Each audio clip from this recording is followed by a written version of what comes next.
जी मुस्लिम scholar हाजी साहब, यही सवाल आपसे है, चाहे वो कोई मौलाना हो, इमाम हो। अब मोहिबुल्लाह नदवी साहब खुद एक इमाम हैं, लेकिन फिर भी वो अपनी पार्टी के सांसदों को अपने साथ लेकर के गए। वहां 2 महिलाएं थी और भी महिलाएं थी, बहुत सारे पुरुष थे, लेकिन एक मौलाना को सिर्फ एक ही महिला नजर आती है। पूरी तस्वीर जो मस्जिद के अंदर से निकल के सामने आई। अब ये डिबेटिक हो सकता है कि वो कहां तक गई, वहां तक जाना सही है, नहीं है, जायज है कि नहीं है, लेकिन पहनावे पे नजर जा रही है, खुलेआम कमेंट कर रहे हैं, किस तरह के शब्दों का इस्तेमाल कर रहे हैं।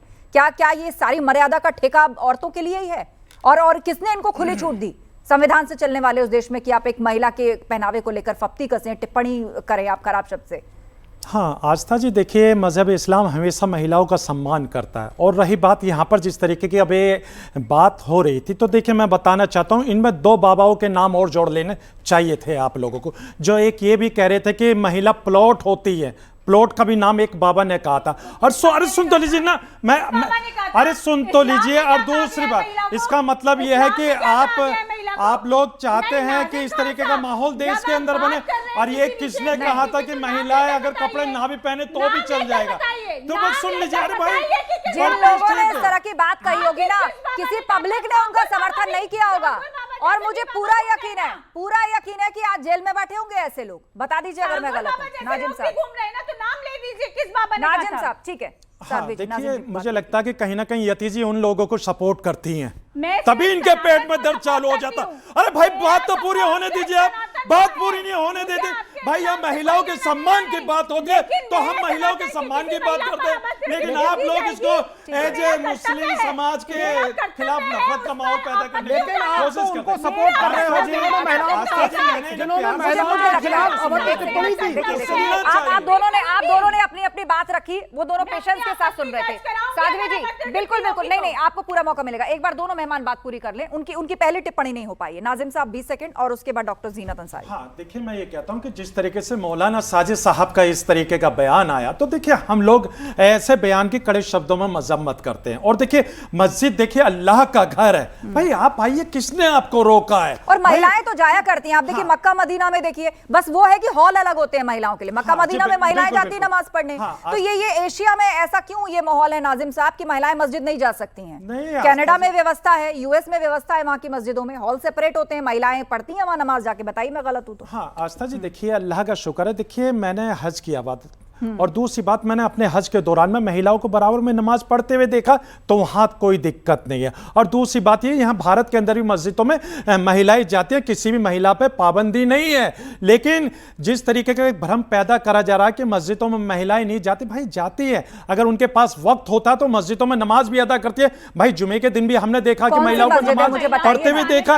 लेकिन आप मुझे बताइए कि ईद पर, एक सेकंड साध्वी जी एक सेकंड, ईद पर इतनी बड़ी बड़ी तस्वीरें निकलती हैं जहां पर लोग मैसिवली नमाज अदा करते हैं। बताइए मुझे किस मस्जिद से कितनी महिलाओं की तस्वीरें निकली हैं? सब तो घर में होती हैं। हाँ। और उनको यह कह दिया जाता है कि भाई नमाज तो आप कहीं से भी अता कर सकती हैं, उसके लिए मस्जिद में जाना जरूरी नहीं है, आप घर से भी अता कर सकती हैं, बस एक डायरेक्शन फॉलो करनी है आपको।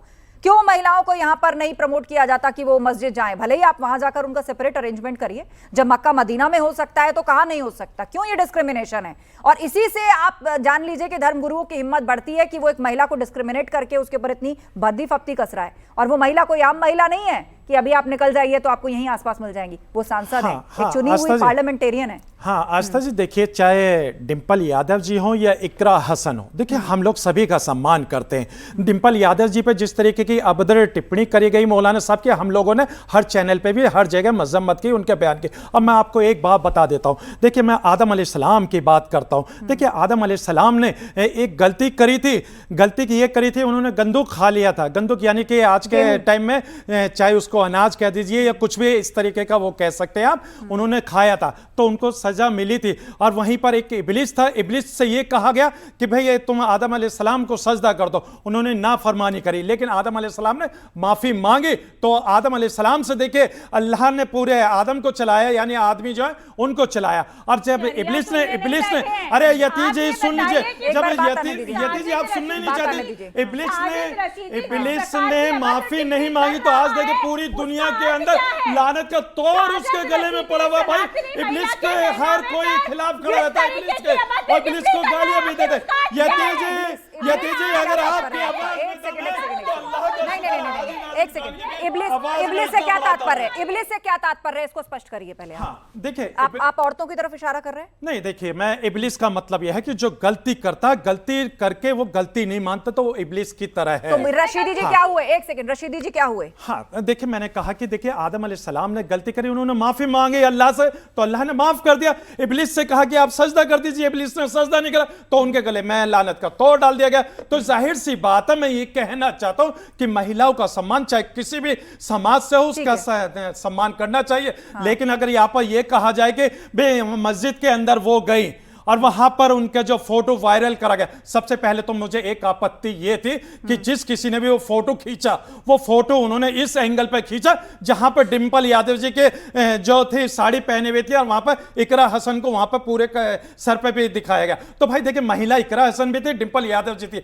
हम दोनों महिलाओं का सम्मान करते हैं। और देखिए, साड़ी हिंदू भाइयों का परिधान है, उसमें हम लोगों को कोई आपत्ति नहीं है। आप किसी भी धार्मिक स्थल पर जाएंगे, लेकिन क्या है, मौलाना साजिद साहब ने ये कहा कि सर पे पल्लू रख लेते, ठीक है, ये भारत का संविधान है, भारत का संविधान। उन्होंने ऐसे नहीं कहा, उन्होंने उनके लिबास पर बहुत भद्दा कमेंट किया और कहा कि मस्जिद में वो नंगी होकर बैठी थी, ये शब्द का उन्होंने इस्तेमाल किया। सबने सुनी है वो बात। आस्था जी, हमने मजम्मत करी ना उनके, कितनी हमने खराब मजम्मत बात करी, है। उनके शब्दों की मजम्मत करी। और देखिए, मजम्मत इसलिए करी क्योंकि मेरा मजहब इस्लाम इस तरीके की कोई भी वाहियात बातों का समर्थन नहीं करता। ठीक है, डॉक्टर जीनत अंसारी, ये आपका सवाल डॉक्टर जीनत अंसारी, आप खुद एक महिला हैं और बहुत हद तक जो हर धर्म के अंदर देखिए होता है कि उसका एक कट्टर स्वरूप भी है। कट्टर स्वरूप में इस सेंस में कह रही हूं कि कोई एक धर्माचार्य या उस धर्म से या उस विचारधारा से जुड़ा हुआ जो सर्वोपरि है, जिसको बुद्धिजीवी आप कह लीजिए, कि उसके कहे पर, उसके डिक्टेशन पर समाज जो है वो फॉलो करने लगे और ये मानने लगे कि ये भगवान का या ये ईश्वर का आदेश है। अब मस्जिद पे पहले तो यही डिबेट बहुत लंबी चली कि भैया मस्जिद में महिलाएं जाती नहीं जाती। हमें तो आज पता चल रहा है कि भारत में मस्जिद में महिलाएं जाती हैं। हमने तो आज तक कोई तस्वीर ऐसी नहीं देखी, किसी ने सामने लाकर ये लिबरल स्वरूप अगर दिखाया हो। और एक महिला जो कि पार्लियामेंटेरियन है, मस्जिद के अंदर गई, उनको ले जाने वाले खुद एक इमाम है और एक दूसरे इमाम कहते हैं कि किस हालत में बैठी थी वो, वहां नग्न होकर बैठी थी। देखिए, ये बहुत ही अशोभनीय बात है। मैं उसे मौलाना नहीं कहना चाहती हूँ। जो राशिदी साहब हैं, उनके पहले तो उनके नाम के सामने मौलाना हटाया जाए, क्यों मौलाना नहीं है, क्योंकि जो मौलाना होते हैं वो महिलाओं की इज्जत करते हैं, चाहे उसके अंदर कोई किसी भी मजहब के धर्मगुरु हो। अगर उन्हें महिलाओं की इज्जत करनी नहीं आती है तो उनके नाम के सामने धर्मगुरु हटा देना चाहिए, बिल्कुल भी। अब अगर वो इतनी ज़्यादा महिलाओं को लेकर के इतनी गंदी बात बोल रहे हैं तो इसका हमें बड़ा अफसोसनाक, मुझे बहुत अफसोस इस बात से है क्योंकि इन्होंने जो टिप्पणी की है और जो उनके लिए जो डिंपल यादव जी के लिए की है, तो वो बहुत ही ज़्यादा अशोभनीय बात है। दूसरी बात ये है कि जो पहले पूर्व मुख्यमंत्री रह चुके हैं, उनकी पत्नी के लिए इन्होंने टिप्पणी की है, तो इससे जो आम महिला है, जो मुस्लिम महिला है, वो अपने आप को और असुरक्षित महसूस करेंगी। और उसी तरीके से जैसे कि हिंदू धर्मगुरु ने जो टिप्पणी करी है महिलाओं के लिए, बच्चियों की, यहाँ तक कि उन्होंने छोटे बच्चों को भी नहीं छोड़ा है, तो उनके लिए भी अफसोसनाक बात यह है कि उन लोगों की भी, मैं तो बार बार ये हर मीडिया पे और अपने हर चैनल के माध्यम से ये कहना चाहती हूँ कि उनके नाम से धर्मगुरु हटा दिया जाए। बिल्कुल भी वो इस काबिल ही नहीं है जो सिर्फ वो महिलाओं की ऐसी सोच, भद्दी सोच रखते हैं महिलाओं के प्रति, तो ये बहुत गलत है। और जैसे कि ये मस्जिद में मुसलमान औरतों का सबका जाना में कोई पाबंदी नहीं है, जैसे कि हम लोग वहाँ पे जाते हैं। एक बात डॉक्टर जीनत अंसारी, अब आप ईमानदारी से बताइए, आज शो पर आप कितनी बार मस्जिद गई और आपने नमाज पढ़ी है? मस्जिद में नहीं, मैंने मस्जिद में एक बार नमाज नहीं पढ़ी, पर मैं मस्जिद में बहुत बार जाती हूँ। मैं मस्जिद में है ना, आपको एक डर है ना कि कहीं कोई फतवा ना निकाल दे। मुझे डर किसी चीज, अगर मुझे डर होता तो तरह की मिसहैपनिंग मेरे साथ सड़क पे हो जाए, ऐसे कट्टर मौलाना इमाम अगर ऐसी बात रखेंगे, या घर में क्या कुछ सुनना पड़ जाए। नहीं पढ़ी है मैंने वहाँ पर आज तक। महिलाओं पर प्रतिबंध है, बिल्कुल प्रतिबंध नहीं है, बिल्कुल प्रतिबंध नहीं है, ये बिल्कुल गलत है, प्रतिबंध बिल्कुल नहीं है। उन्हें ये देखिए, जैसे कि ये पूरी तस्वीर है और इसी से बवाल शुरू हुआ है। अब ये इकरा हसन बैठी हैं और ये डिंपल यादव बैठी हैं, ठीक है। अब बताइए इसमें क्या अभद्रता है, क्या गलत है? ये भारतीय संस्कृति का प्रतीक है। वो इतनी एलिगेंस के लिए जानी जाती हैं, अपनी सादगी के लिए जानी जाती है डिंपल यादव, और एक मौलाना उनको किस तरह संबोधित कर रहे हैं। मौलाना और धर्मगुरु कोई भी हो, उनकी आंखों में अपनी गंदगी है। हो सकता है कुछ एक महिलाएं हो जो मस्जिद जा रही हूं, अब वहां जाने का सही पहनावा क्या होना चाहिए, ये तय करने वाला कौन है? मौलाना साजिद रशीदी जैसे लोग? हाँ देखिए, अभी आपने ड्रेस कोड वाली बात कर दी है। हाँ तो देखिए, मस्जिद के अंदर कोई ड्रेस कोड नहीं है, अपना पूरा शरीर अपना ढका हुआ होना चाहिए। तो नमाज अब अगर, अरे भाई सुन तो लीजिए, अरे सुन लीजिए मेरे साड़ी से ज्यादा ढका हुआ और क्या हो सकता है?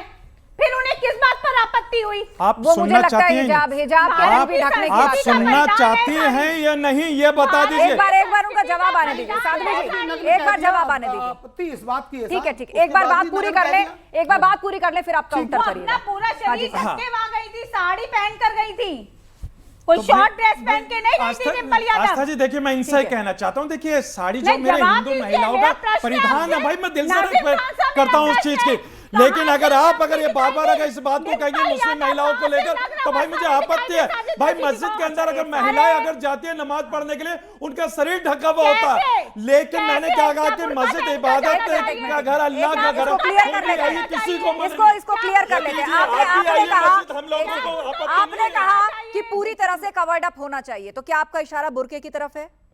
क्या आप ये कहना चाहते हैं कि बुरके या हिजाब महिलाओं की चॉइस है? मतलब लिबास ऐसा होना चाहिए, लिबास ऐसा होना चाहिए कि पूरी इनका तरीके कहने का से मतलब यही कवर्ड था अप आस्था हो। जी कि बुर्का पहन के जाएं डिंपल यादव और के कैसे लिए, ढका? यही और था। साड़ी में अगर कोई महिला ढकी हुई नहीं है तो आप और किस परिधान को ये मानते हैं कि वो ढकी हुई ठीक है? है डॉक्टर जीनत, अब यहाँ पर परिधान पे बात आ रही है कि सबसे पहले तो ये था कि भाई कितनी महिलाएं ही हिंदुस्तान की मस्जिद में नमाज पढ़ने जाती हैं, अब जाती हैं तो उनका परिधान क्या हो? अब कह जरूर दिया जाता है शरीयत के अकॉर्डिंग, उसमें कोई डिजाइन नहीं दिया गया है, लेकिन जहां तक मेरी जानकारी इशारा किया गया है कि भाई इस तरह का लिबास हो कि बहुत ज्यादा तंग ना हो और ढीले ढाले कपड़े हों, पूरी तरह से ढका होना चाहिए और पूरा उसका वर्णन है। लेकिन आप इस वक्त हैं और पढ़ी लिखी हैं, प्रबुद्ध वर्ग से आप भी आती हैं और फॉरवर्ड सोच आप रखती हैं, और आपके पहनावे को देखकर कोई कहेगा क्या कि इसमें कोई खराबी है? नहीं, बहुत अच्छा है, बहुत एलिगेंट पहनावा है। मौलाना क्या कहेंगे? लेकिन बात यह है कि क्या आप ऐसे जाकर नमाज पढ़ सकती हैं या ऐसे लोग आप पर टिप्पणी करें तो आप उसका कैसे सामना मैं करेंगी? आपको कहना चाहती हूँ, जैसे कि हम लोग गुरुद्वारे जाते हैं तो वहाँ का एक रूल है आपको कि सर ढकना है वहाँ पूरी पर तरीके सिर से? ढक के जाना है। तो और हमारे जो बड़े बुजुर्ग बात इसी- मेरी बात पूरी होने दीजिए। और जो हमारे बड़े बुजुर्ग हुए हैं, जो हमारे बड़े बुजुर्ग हुए हैं, ये हमारे भारत की सभ्यता है कि हम लोग सिर ढक के रहते हैं। हाँ, यहाँ पर ये है कि मैंने सिर नहीं ढक रखा है, मेरी बहन ने इतना अच्छा लिबास पहन रखा है, इसमें कोई आपत्ति नहीं है, इसके अंदर कोई नहीं है। आप जैसे भी आप मंदिर में भी जा सकती है, आप मस्जिद में भी जा सकती है इस लिबास में, पर ये कि पर्टिकुलर आप ये कहें कि आप बुर्का पहन के जाएंगी तो ये बिल्कुल गलत है। बुर्का पहनना बिल्कुल हमारे मजहब का तो फिर उन्होंने किस बेस पर कहा? उन्होंने नग्न किस बेस पर कहा? फिर हम लोग तो इतनी हिम्मत फिर मीडिया के